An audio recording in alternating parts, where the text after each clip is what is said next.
नमस्कार बच्चों। ई हिंदी शाला में एक बार फिर से आप सभी का स्वागत है। हम आशा करते हैं कि आप सभी स्वस्थ होंगे। आइए आज की कक्षा की शुरुआत करें। आज हम पढ़ेंगे श्री भगवती प्रसाद वाजपेयी की प्रसिद्ध कहानी मिठाई वाला। आपने अपने घरों के आसपास गलियों में अक्सर फेरी वालों की आवाजें जरूर सुनी होंगी। फल बेचने वाले की आवाज तो कभी सब्जी बेचने वाले की आवाज, कभी गुब्बारे वाले की आवाज तो कभी मीठी मधुर बांसुरी बजाकर बांसुरी बेचने वाले की आवाज। क्या कभी आपने सोचा है कि इनका खुद का निजी जीवन कैसा होगा? इन व्यवसायों को अपनाने के पीछे क्या कारण रहा होगा? आइए जानें इस कहानी के द्वारा। लेकिन कहानी की शुरुआत करने से पहले श्री भगवती प्रसाद वाजपेयी के बारे में थोड़ा जान लेते हैं। भगवती प्रसाद वाजपेयी जी का हिंदी साहित्य जगत में विशेष स्थान है। उन्होंने 33 उपन्यास लिखे, अनेक कहानी संग्रह भी उनके प्रकाशित हुए। उन्होंने स्वयं 2 पत्रिकाओं का संपादन कार्य भी किया। आइए पढ़ते हैं उनकी कहानी मिठाई वाला। बहुत ही मीठे स्वरों के साथ वह गलियों में घूमता हुआ कहता, बच्चों को बहलाने वाला, खिलौने वाला। इस अधूरे वाक्य को वह ऐसे विचित्र किंतु मादक मधुर ढंग से गाकर कहता कि सुनने वाले एक बार को अस्थिर हो उठते।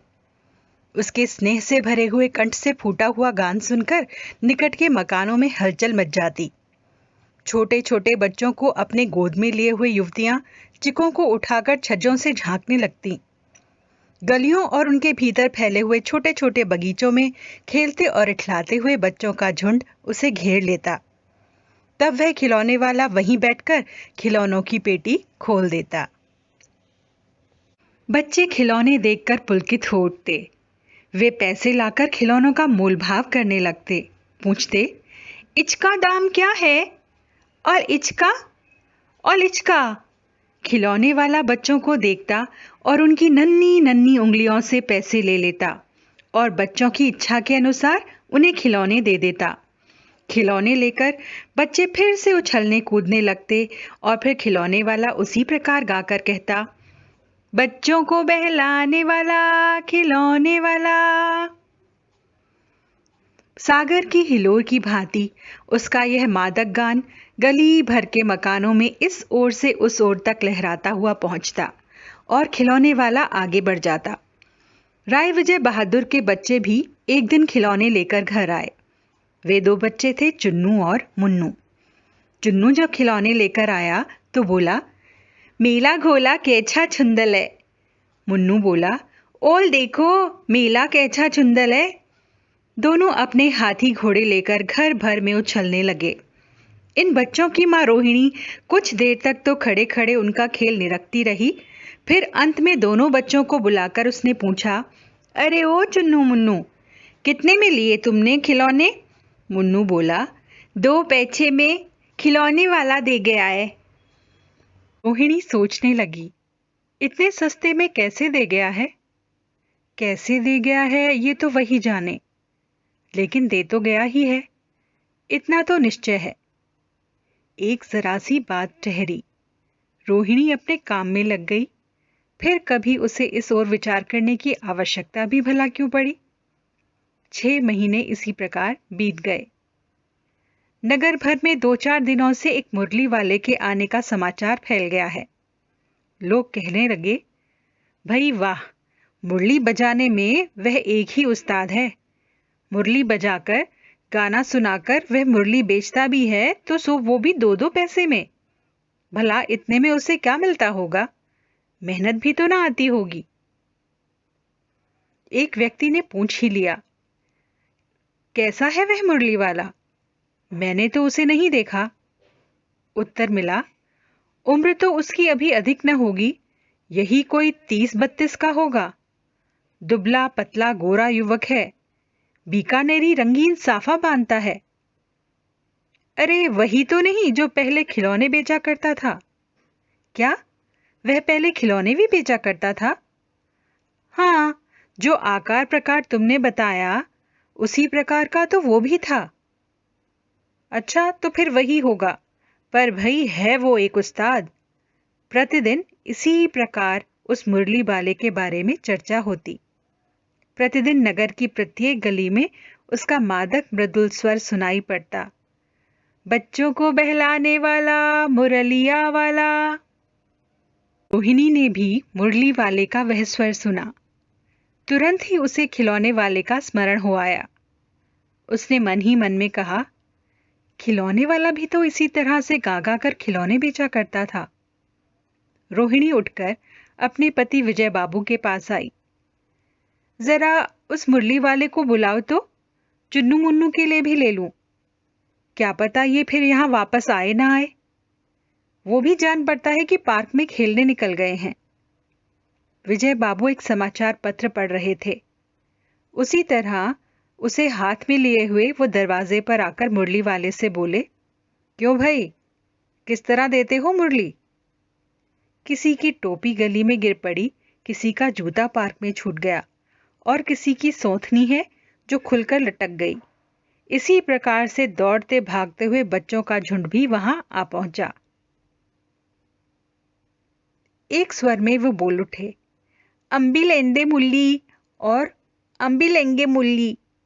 मुरली वाला हर्ष से गदगद हो उठा। बोला, देंगे भैया, लेकिन जरा रुको, ठहरो, एक एक को देंगे।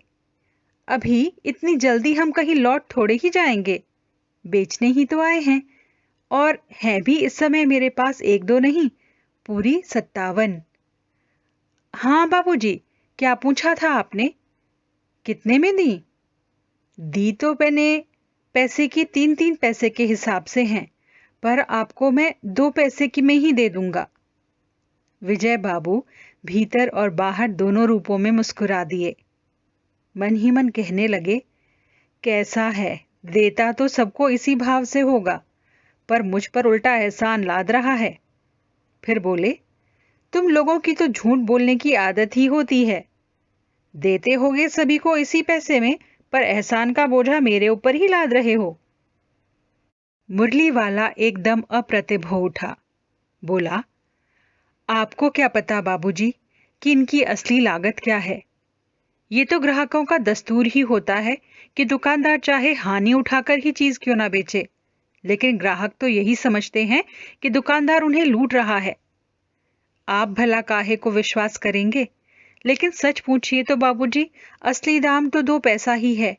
आप कहीं से भी 2 पैसे में ये मुरली नहीं पा सकते। मैंने पूरी 1000 बनवाई थी, तब मुझे जाकर इस भाव में पड़ी है। विजय बाबू बोले, अच्छा अच्छा, मुझे ज्यादा वक्त नहीं है, जरा 2 थोड़ निकाल तो दो। 2 मुरलियां लेकर विजय बाबू फिर मकान के भीतर पहुंच गए। मुरली वाला देर तक बच्चों के साथ झुंड में मुरलियां बेचता रहा। उसके पास कई रंग की मुरलियां थीं। बच्चे जो रंग पसंद करते, मुरली वाला उन्हें उसी रंग की मुरली निकालकर दे देता। ये बड़ी अच्छी मुरली है, तुम यही ले लो बाबू। राजा बाबू, तुम्हारे लायक तो बस यही है। हाँ भैये, तुमको भी वही देंगे, ये लो। तुमको वैसी नहीं चाहिए? अच्छा, ये नारंगी रंग की है। अच्छा, वही ले लो। ले आए पैसे? अच्छा, ये लो, तुम्हारे लिए मैंने पहले से ही निकाल कर रखी थी। तुमको पैसे नहीं मिले? तुमने अम्मा से ठीक से मांगे ना होंगे। धोती पकड़कर पैरों में लिपटकर अम्मा से पैसे मांगे जाते हैं बाबू। हाँ, फिर से जाओ, अब की बार मिल जाएंगे। दुअन्नी है तो क्या हुआ, ये लो पैसे वापस लो। ठीक हो गया ना हिसाब? मिल गए पैसे? देखो, मैंने तरकीब बताई थी ना। अच्छा, ये लो, किसी को नहीं लेना है ना अब? सब ले चुके? तुम्हारी माँ के पास पैसे नहीं हैं? अच्छा, तुम ये ले लो। अच्छा, तो अब मैं चलता हूं। इस तरह मुरली वाला फिर आगे बढ़ गया। आज अपने मकान में बैठी हुई रोहिणी मुरली वाले की सारी बातें सुनती रही। आज भी उसने अनुभव किया कि बच्चों के साथ इतने प्यार से बात करने वाला फेरी वाला पहले कभी नहीं आया था। फिर वह सौदा भी कितना सस्ता बेचता है, भला आदमी जान पड़ता है। समय की बात है जो बेचारा इस तरह से मारा मारा फिरता है। पेट जो न कराए सो थोड़ा। इसी समय मुरली वाले का क्षीण स्वर दूसरी निकट की गली में सुनाई पड़ा। बच्चों को बहलाने वाला, मुरलिया वाला। रोहिणी इसे सुनकर मन ही मन सोचने लगी, और स्वर कितना मीठा है इसका। बहुत दिनों तक रोहिणी को मुरली वाले का वह मीठा स्वर और उसके बच्चों के प्रति वो स्नेह से भरी हुई बातें याद आती रहीं। महीने के महीने आए और चले गए, पर मुरली वाला न आया। धीरे धीरे उसकी याद भी क्षीण होती चली गई। 8 महीने बाद सर्दी के दिन थे। रोहिणी स्नान करके मकान की छत पर चढ़कर अपने आजानुलंबित केश सुखा रही थी। उसके बाल घुटनों तक लंबे थे। उसी समय नीचे की गली में सुनाई पड़ा, बच्चों को बहलाने वाला, मिठाई वाला। मिठाई वाले का स्वर उसके लिए परिचित था। झट से रोहिणी उतर आई। उस समय उसके पति मकान पर नहीं थे। हाँ, उसकी वृद्धा दादी थी। रोहिणी उनके निकट जाकर बोली, दादी, चुन्नू मुन्नू के लिए मिठाई लेनी है, जरा कमरे में जाकर ठहराओ तो। मैं उधर कैसे आऊं, कोई आता ना हो। जरा हटकर मैं भी चिक की ओट में बैठी रहूंगी। दादी उठकर कमरे में आकर बोली, ए मिठाई वाले, इधर तो आना। मिठाई वाला निकट आ गया। बोला, कितनी मिठाई दूं मां? ये नई तरह की मिठाइयां हैं, रंग बिरंगी, कुछ कुछ खट्टी, कुछ कुछ मीठी, जायकेदार, बड़ी देर तक मुंह में टिकती हैं, जल्दी नहीं घुलती। बच्चे बड़े चाव से इन्हें चूसते हैं। इन गुणों के सिवा ये खांसी भी दूर करती हैं। कितनी दूं? चपटी गोल पहलदार गोलियां हैं, पैसे की 16 देता हूं। दादी बोली, 16 तो बहुत कम है, भला 25 तो देते। मिठाई वाला बोला, नहीं दादी, अधिक नहीं दे सकता, इतना भी देता हूं। अब मैं तुम्हें क्या, और मैं अधिक नहीं दे सकूंगा। रोहिणी दादी के पास ही थी। बोली, दादी, फिर भी काफी सस्ती दे रहा है, 4 पैसे की ले लो। ये रहे पैसे। मिठाई वाला मिठाइयां गिनने लगा। तो 4 की दे दो। अच्छा, 25 नहीं तो 20 तो दे दो। अरे हाँ, अब मैं बूढ़ी हुई ना, मोल भाव अब मुझसे ज्यादा करना आता भी तो नहीं। कहते हुए दादी के पोपले मुंह से जरा सी मुस्कुराहट निकली। रोहिणी ने दादी से कहा, दादी, इससे पूछो, तुम इस शहर में नए आए हो या कभी पहले भी आए थे? कहाँ के निवासी, यहाँ के तो निवासी तुम लगते नहीं हो। दादी ने अभी कथन पूरा किया ही नहीं था, उन्होंने दोहराने की चेष्टा ही की थी कि मिठाई वाले ने उत्तर दे दिया, पहली बार नहीं, और भी कई बार आ चुका हूं। रोहिणी चिक्की आड़ से बोली, पहले यही मिठाई बेचते हुए आए थे या कोई और चीज लेकर आए थे? मिठाई वाला हर्ष, संशय और विस्मयादि भावों में डूबकर बोला, इससे पहले मैं मुरली लेकर आया था, और उससे भी पहले खिलौने लेकर आया था। रोहिणी का अनुमान ठीक निकला। अब तो वह उससे और भी बातें पूछने के लिए आतुर हो उठी। बोली, इन व्यवसायों में तुम्हें क्या मिलता होगा?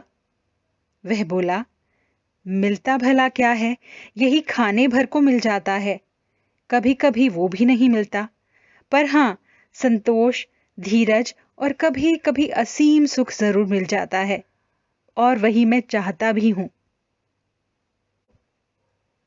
अब व्यर्थ की बातों की चर्चा क्यों करूं, उन्हें आप जाने ही दीजिए। इन बातों को सुनकर आपको दुख होगा। जब इतना बताया है तो और बता दो, मैं उत्सुक हूं, तुम्हारा हर्जा ना होगा, मिठाई में और भी खरीद लूंगी। अतिशय गंभीरता के साथ मिठाई वाले ने कहा, मैं भी अपने नगर का एक प्रतिष्ठित आदमी था। मकान, व्यवसाय, गाड़ी घोड़े, नौकर चाकर सब कुछ था। स्त्री थी, छोटे छोटे 2 बच्चे थे। मेरा वह सोने का संसार था। बाहर संपत्ति का वैभव था तो भीतर सांसारिक सुख था। स्त्री सुंदरी थी, मेरी प्राण थी। बच्चे मानो सुंदर इतने जैसे सोने के सजीव खिलौने। उनकी अटखेलियों से सारे घर में कोलाहल मचा रहता था। समय की गति, विधाता की लीला अब कोई भी नहीं है। दादी, प्राण नहीं निकले, इसीलिए अब उन बच्चों की खोज में निकला हूं। वे सब अंत में होंगे तो यहीं कहीं ना। आखिर कहीं तो जन्मे ही होंगे। इस तरह रहता तो घुल घुल कर मर जाता। इस तरह कम से कम सुख और संतोष के साथ मरूंगा। इस तरह के जीवन में कभी कभी मैं अपने उन बच्चों की एक झलक सी मिल जाती है। ऐसा जान पड़ता है जैसे वे इन्हीं में उछल कूद और हंस खेल रहे हैं। पैसे की कोई कमी थोड़ी ही है। आपकी दया से पैसा काफी है। जो नहीं है, इस तरह से मैं उसको पा जाता हूं। रोहिणी ने अब मिठाई वाले की ओर देखा। उसकी आंखें आंसुओं से तर हैं। इसी समय चुन्नू और मुन्नू आ गए। रोहिणी से लिपटकर उसका आंचल पकड़कर बोले, अम्मा, मिठाई। मुझसे लो। यह कहकर तत्काल उसने कागज की 2 पुड़ियां मिठाइयों से भरी और मिठाई वाले ने चुन्नू मुन्नू को पकड़ा दी। रोहिणी ने भीतर से पैसे फेंक दिए। मिठाई वाले ने पेटी उठाई और कहा, अब इस बार ये पैसे नहीं लूंगा। दादी बोली, अरे अरे, ना ना, पैसे तो लिए जा भाई। तब तक आगे फिर से वही स्वर सुनाई पड़ा, उसी प्रकार मादक मधुर स्वर में, बच्चों को बहलाने वाला, मिठाई वाला। तो बच्चों, कैसी लगी कहानी? हम अपने जीवन में इस प्रकार के अनेक लोगों के साथ बातें करते हैं, वो हमारे आसपास से गुजरते हैं, लेकिन हमें कभी उनके जीवन की कठिनाइयों का अंदाजा नहीं होता। वो हम में से एक ही होते हैं। इसीलिए हमें सभी के साथ अच्छा व्यवहार करना चाहिए। मिठाई वाले के रूप में न जाने कब कौन हमें मिल जाए। एक नई वीडियो के साथ शीघ्र ही आपसे फिर से मुलाकात होगी। यदि आपको वीडियो पसंद आया है तो बेल आइकन को दबाकर हमारे चैनल को सब्सक्राइब करें और वीडियो को लाइक और शेयर करना ना भूलें। नई वीडियो के साथ फिर से मिलेंगे। तब तक के लिए विदा।